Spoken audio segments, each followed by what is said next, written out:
Well, first of all, there is always a need, because they don't create more watchmaking schools, but they do create much more expensive watches that will need after-sales service, restoration, and so on in the future. And the other part is there is more and more upcoming new independence, and people want to express themselves in various different ways. Maybe not. How does this school differentiate from other schools? The main point would be that I probably try very hard to reveal from the students whatever talents they have, because I know everybody is a different person.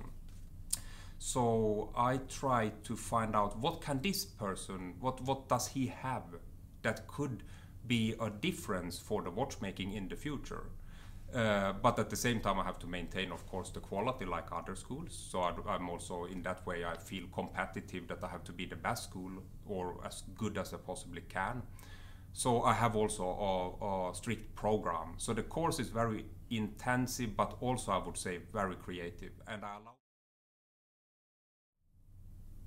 The course has a strong basic program, very similar to WOSTEP and the Swedish Watchmaking School. But then I have also implemented elements that I have learned from my past, from when I was working independently in this area, from complications, for example, and finishing. And privately, and also from WOSTEP, I also learned restoration and making parts, often with simple methods or with manual machines. Sure. It's a very strange profession, which encompasses and brings together many other arts into the watchmaking is like a carrier of all human arts, can also be seen as, because the dial can be seen as a painting. The movement, it's clearly engineered, so it's engineering involved. We have material sciences involved, chemicals, because we have cleaning solutions when we clean them, and oils when we oil them. So it's like everything comes together on your wrist. So what do I like the most and what do I like the least? So it's not going to be many the least, because I see watchmaking as a huge buffet, where I want to learn everything. I know I will never be able to, but I try to specialize for a few months or years on one subject, such as finishing and watchmaking, to become as good as I possibly can.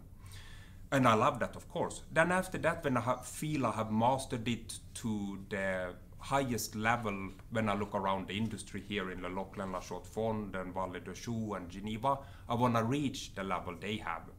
And once I have reached that, then I will move on to the next subject. That could be making parts by hand. And then year by year, the more I discovered, the more hooked I became. And I think definitely I'm not the only one. I think there is many people. Otherwise, watchmaking is also not, the easiest profession. We are dealing with very small parts, and it can be frustrating. And if people didn't really deeply love it, I think they would very quickly go out.